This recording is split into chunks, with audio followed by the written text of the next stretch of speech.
what is the plastics paradox? It's a good question. Why do we use plastics? Well, there's a wide range of properties. Plastics are extremely useful. There's an ease of manufacturing. They're very low cost to manufacture, if you don't consider the entire footprint, of course. There's product design. You can mix and match your plastics to create all kinds of things. And actually, because they last so long, the footprint is actually kind of low over time, because they're around forever. So if you have to consider the entire footprint, which some people are doing these days, of looking at the full footprint of an object, it's actually kind of lower. However, there are challenges. It's pervasive in the environment. Most of the plastics are made from non-renewables, largely petroleums. And then there's this worldwide disposal and reuse issues. So that's the plastics paradox, sort of our love-hate relationship with plastics that tug at our heartstrings, and yet we are so committed to them. So here's a slide that I want to linger on a bit that hopefully explains to you, and this is one that I will send to you later as a PDF. The identification codes, which are very confusing, hard to keep track of, but this is what they are, and you as master composters and recyclers may want to spend a little time with this. You've got the number 1, PET, which is the bottles, polyethylene terephthalate. It's toxic. That's what these symbols are about. 2 is the HD high-density polyethylene, which is not toxic, or less toxic anyway, which are jugs, buckets. Number 3 is PVC, polyvinyl chloride, piping, mostly. Harder plastic, very hard. The low-density polyethylene are where the bags and the film come in, the soft plastics. There's the nailers and other plastics, that's what I've got over there. Polypropylene are these kinds of tins and yogurt containers are polypropylene. Polystyrene, sometimes called expanded polystyrene, EPS, is the styrofoam. That's a brand, styrofoam. Other kinds of foams, and this kind of taping, I'm not sure exactly what that is. Very, very toxic. And styrofoam is forever. Ugh. And then there's another category, which is plastics in general, that are different kinds of things, a little bit less populated, but still. This is the guy, John Bianchi, here. So we walked through all of these, and key information that he gave me that I wasn't aware of was that he says 32% of curbside plastics are recycled. And I think what that means, or what he explained that means, is that of the plastics that get into the recycling system, 32% of them actually get recycled. Not 100%, but it's more than that 9% figure that we saw earlier. 9% is of all the plastics that are produced, wherever they end up. They don't always get into the recycling stream. But of the stuff that gets into the recycling stream, a third of it does get recycled. And then he goes into it, and we'll see how mechanically it gets recycled.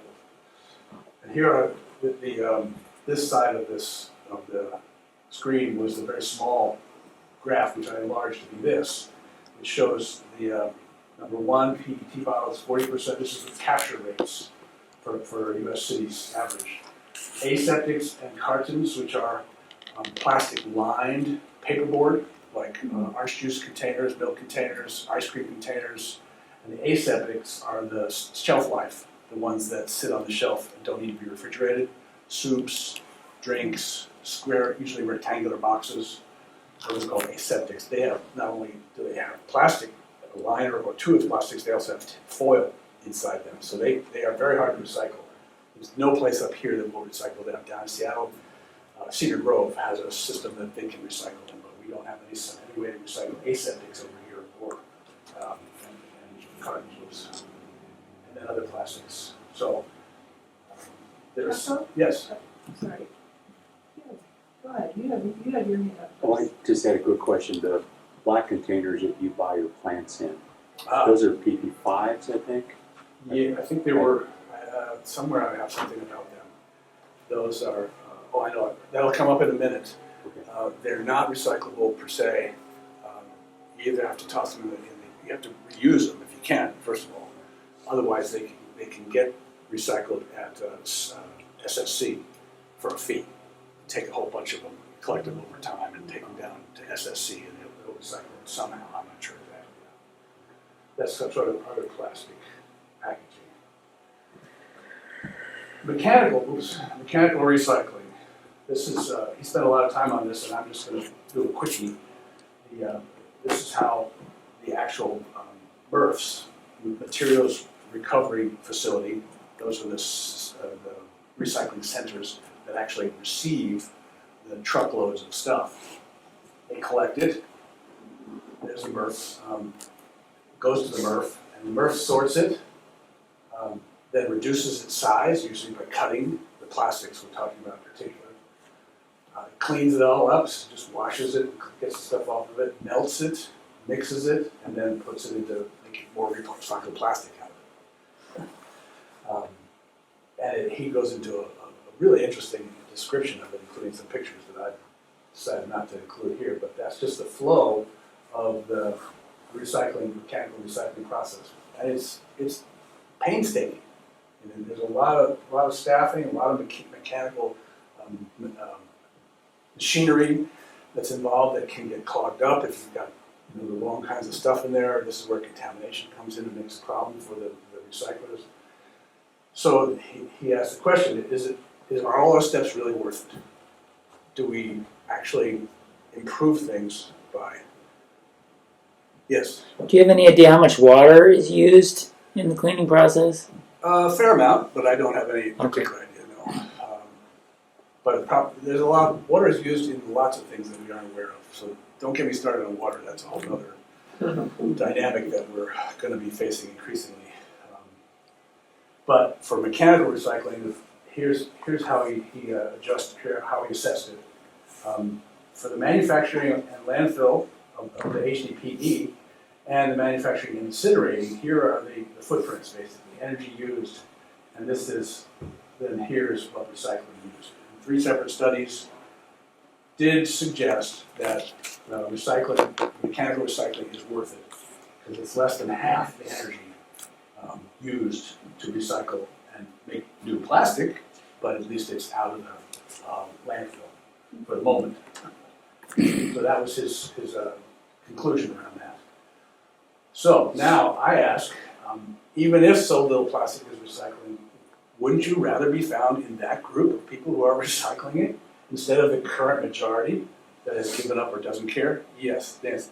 Can recycled plastic be recycled? In other words, can it only be recycled once, or can it just go around and around and around? It's a complicated question because different plastics respond different ways. And there's all these different types of plastic. That's one of the things the plastics industry has specialized in is specialty plastics. And some of them can be recycled and are indestructible, essentially. Others of them do deteriorate and it's very difficult to bring them back in. And some of them are combined in such a way that they can't be reused. They can't be separated. And so then they become trash because they can't be separated. So that's the problem with a lot of these plastics that are multi-layered of different types of plastic. In the industry, it isn't worth it to try to separate them. And that's the problem with aseptic containers, those soup containers and drink boxes.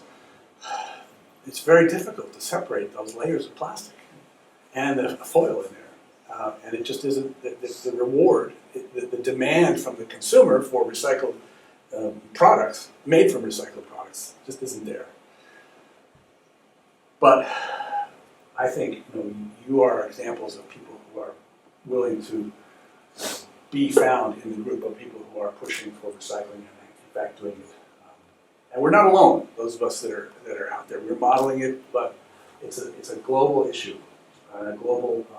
There's global collaborators from the Czech Republic, Germany, Switzerland, Denmark, Cyprus, Poland, Albania, Portugal, Ireland. These are all the logos from these different companies or different organizations that are all about zero waste all over the planet. So don't feel alone. In fact, we're far behind some of these places. the US because of the lobbies, the industry lobbies that other countries don't have to deal with. Even the NSA, I used to live in Maryland near the NSA, the National Security Administration, National Security Agency. Even they have this on their website. They have a program for recycling. It was unclassified, so I could copy it. The zero waste concept, which I'm sure you all are familiar with to some degree, encourages the redesign of resource life cycles so that all products are reused, the circular economy. And this requires us to be really creative, and I encourage you to be as creative as possible. It also orients around any trash that is sent to landfills is minimal. So reducing the landfill contribution is the key in so many respects. And it's also very similar to how resources are used and reused in nature. Biomimicry, if you've never heard of biomimicry, I invite you to search.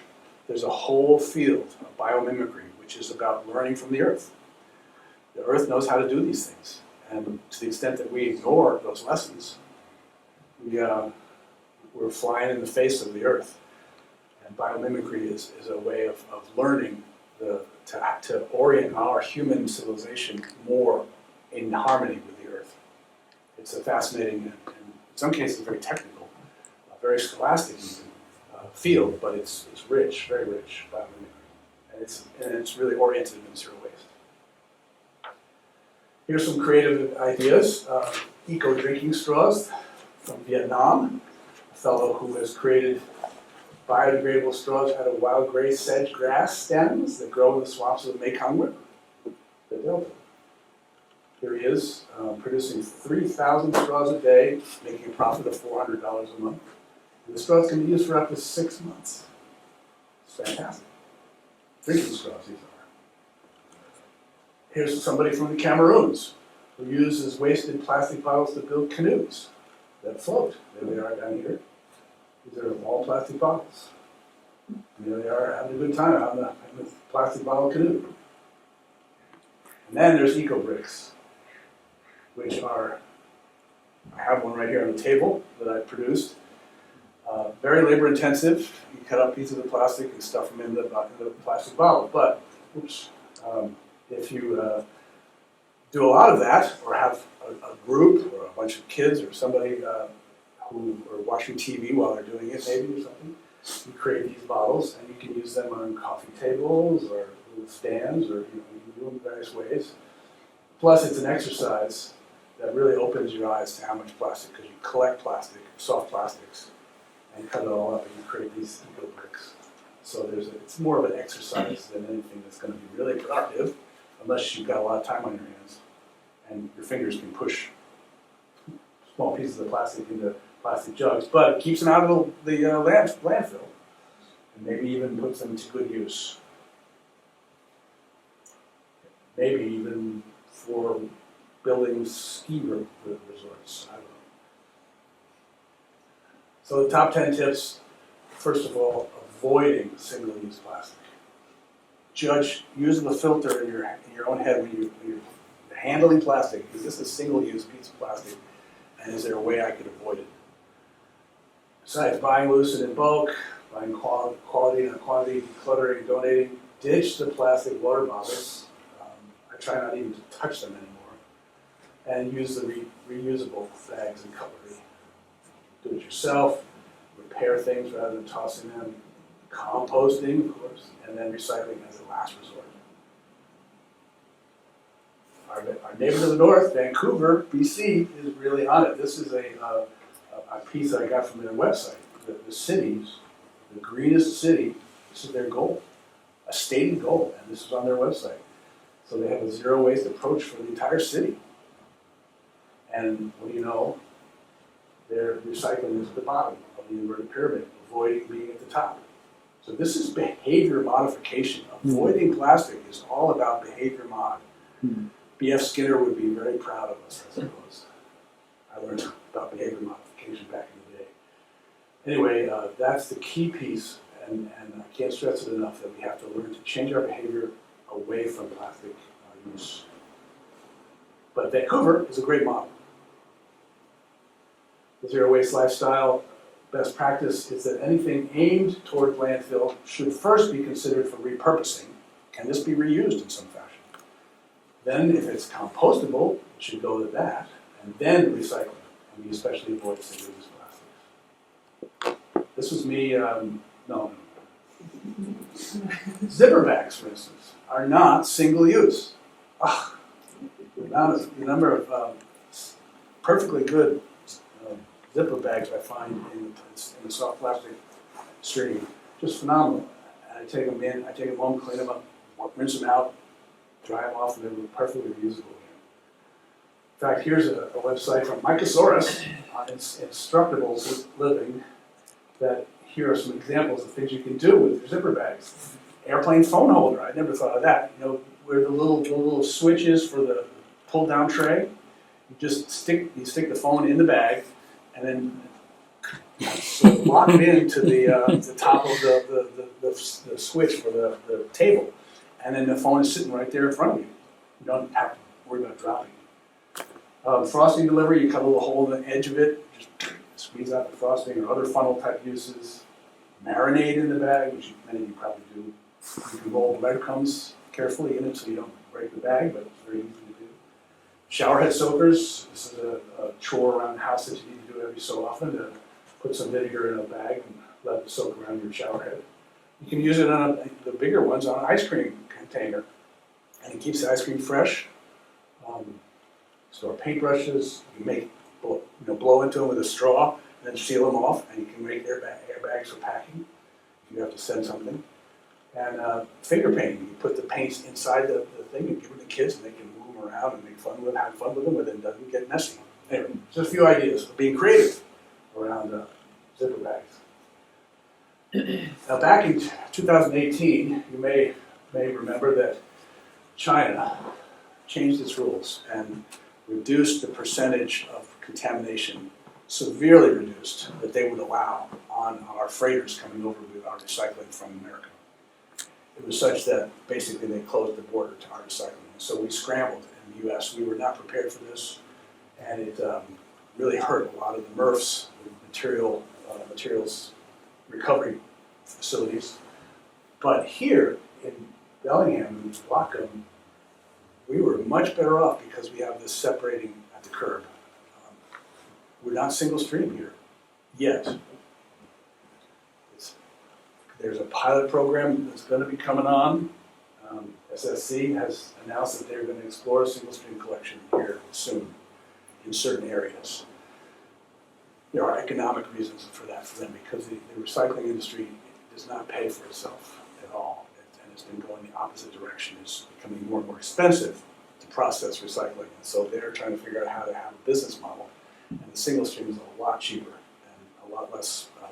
Yeah, what is that? Yeah, Can you explain single stream? Single stream is everything that's put into one container. So currently at the curb, at least in Bellingham and other small cities, we separate paper, glass, cans, and plastic. Well, the P tag, we have a big toter for it, called P tag: plastic, tin, aluminum, and glass. They can all go together. It's the paper that you want to keep separate, and the cardboard. The cardboard is very valuable, first of all, but paper gets wet and it just clogs up everything, and it's impossible to separate. And it's a whole other step to get it cleaned when it's got paper mixed in with the glass, for instance. So the single stream, like in Seattle and other communities, it all goes into one. Yep, and they have a much higher rate of contamination, which means that their recycling, the MRFs that handle single stream recycling, don't have a lot of market, and even less market, whereas we have had a continuing market for our paper especially, because our paper is so clean, there's no glass or any shards of plastic in it, and the other stuff is also clean because there's no paper in it. So we have been very lucky here that our recycling program is still viable. Yes? So the single source, that would be like a big garbage can like we have currently with a lid. Because that's one of the things I notice in Everson, Linden area, is not only do we not have single source, or single stream, pardon me, but they're open bins. And we live in a really windy area and it blows all over the place. And when we walk our dogs, I'm like constantly, like I could fill 3 or 4 garbage bags on every single walk. And so that just seems like that would be a really smart thing is have lids. Like I figured out how to work around that, you know, by putting the cardboard on top of it. But it's really unfortunate. Like this good thing to recycle ends up being street trash. There's lots of dynamics around the recycling, curbside recycling that Rod will tell you about. I've heard him talk about it before. That are best practices basically. So that's not my field here right today, other than plastics. I'm making the point that we're likely to be seeing single stream collection here soon, but we are lucky to be so far doing the curbside separation. Yes, there was a question. I was 2 comments. There is a single stream pilot project happening right now in the Edgemore neighborhood. Edgemore, okay. And we'll go through. Is that Lisa? Yep. Hi, Lisa. Yeah. Hello. It's Lisa's sanitary service committee company. Their website is very informative, and they have you can ask them questions on this website. So I really encourage you to get to know this website. And SSC, I call them regularly and ask them questions, and they're very responsive. One of the best practices that I've learned that was new to me was that if you have to use plastic, hard plastic, choose clear or white containers. Avoid the dark colors that are black because they're much more difficult to recycle and have a much lower value because they have pigments in them. So that's a best practice to remember. And the most problematic contaminating misplacement is material that has food residue on it. Ugh, don't put plastic, hard plastic in particular, or soft plastic in any recycling stream with food on it. Sort it, empty, clean, rinse, and sort your plastics. So don't let your good recycling go to waste. For instance, peanut butter jars. People just toss them in the P-tag toter with looking like that. And total contamination and leftover takeaway containers. Got to be rinsed out or landfill. This was an example of a Listerine bottle that I found in our P-tag for hard plastics, and all I did was rinse it. I didn't even have to rinse it much, and it rinsed up perfectly clean. So you've got to add that rinsing step. Every time I have like a peanut butter jar, I stand there and debate, cleaning it and the amount of water that I'm using, or just tossing it. I just put it in the dishwasher with the But rest of my dishes. I do that sometimes. Yeah. I let it soak, and it doesn't do much. But once it's softened a little bit, then I just stir it up. I don't use a lot of extra water. I just stir it, and try to get it out. But You also give it to your dog and let them lick it. All right, moving right along. So here's a slide that I'll give you later that talks about what's okay at curbside. Note that they recommend all labels are okay, all numbers are okay, but when there's a plastic jug, a big plastic jug, gallon, half gallon, take the cap off, step on it, flatten it, and then put the cap back on.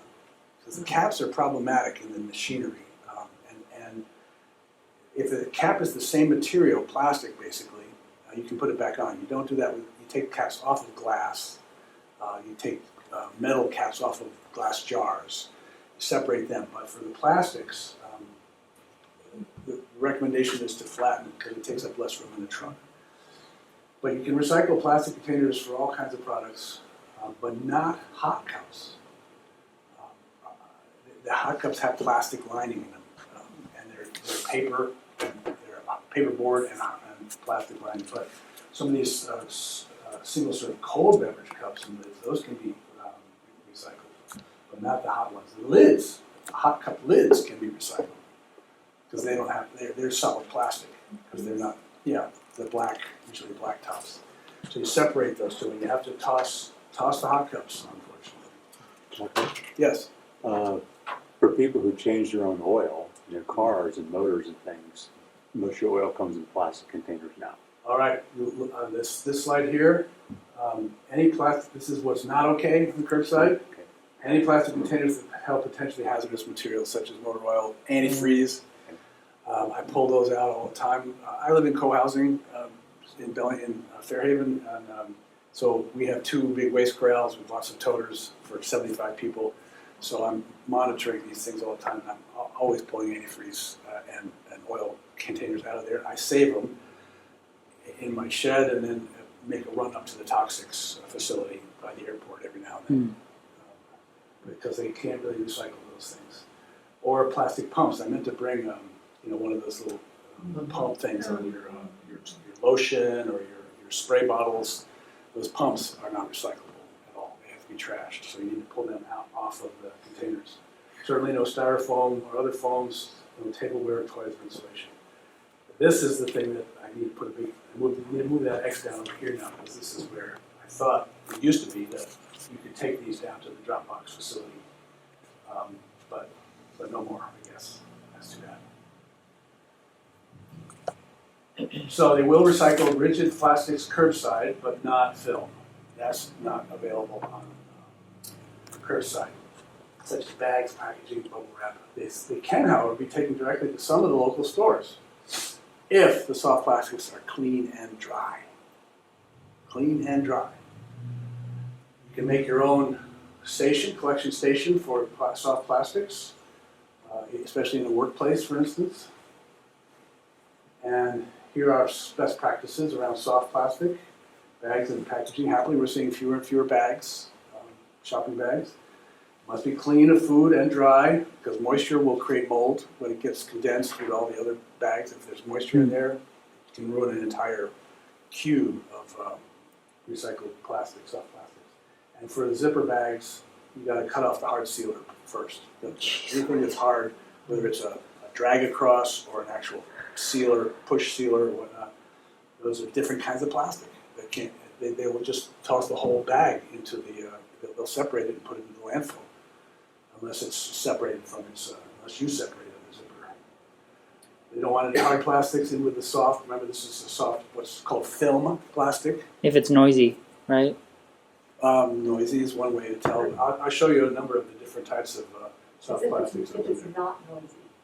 Film plastic would be anything that's just hard, crunchy, like a potato chip bag, garbage. Right. So soft. And even saran wrap, though, is not good. Cling wrap, if you crush it and it stays crushed, and it's cling wrap, and it has multiple kinds of plastic in it, that's why it works, it's cling wrap. But if you crush it and it opens back up again, then it's okay. Plastic straws, of course, utensils. They don't want any caps or containers, those pump things, or styrofoam. So, did I mention that it needs to be clean and dry? So there's this website called bagandfilmrecycling.org, which I checked out, and they have a drop-off directory, so you can plug in your zip code, and it'll tell you the kinds of places that, and they say that there's ever-changing conditions. So yeah, these are the ones that have registered that they're taking plastic, but you got to call them, especially during the pandemic. A lot of companies, businesses stopped, like the co-op, for instance, stopped its recycling center, and we'll talk about that momentarily. So call before you go, but then you can take a lot of your plastics. This is where you have to take your plastics, soft plastics, to these stores. This is my assessment recently. Fred Meyer, Lakeway at least, Hagen's at least, Fairhaven and Hannigan, Safeway at Sunset, Winco, and SSC for a minimum fee of $5. Is that still okay, Lisa? Bring soft plastics? I need to double check. I called them, actually, and the other day, and they said yes. Yeah, and just because it's got that minimum fee, Yeah. it is like squish. Yeah. Yeah, just pack as much as you can. Whole Foods and Trader Joe's, Grocery Outlet, Best Buy, not taking plastics. Co-op, I wondered if it was ever going to go back to it. I just this morning finally got Melissa Elkins there, the sustainability director, to call me back. And she said, yes, sometime this summer they're going to return their recycling center, and it's going to include soft plastics again. It may not include the cosmetics that it did before, because the company that was recycling their cosmetics has stopped taking other brands. They only take their own brand. So it's going to look a little differently maybe, but they will have soft plastic at the co-op recycling sometime this summer.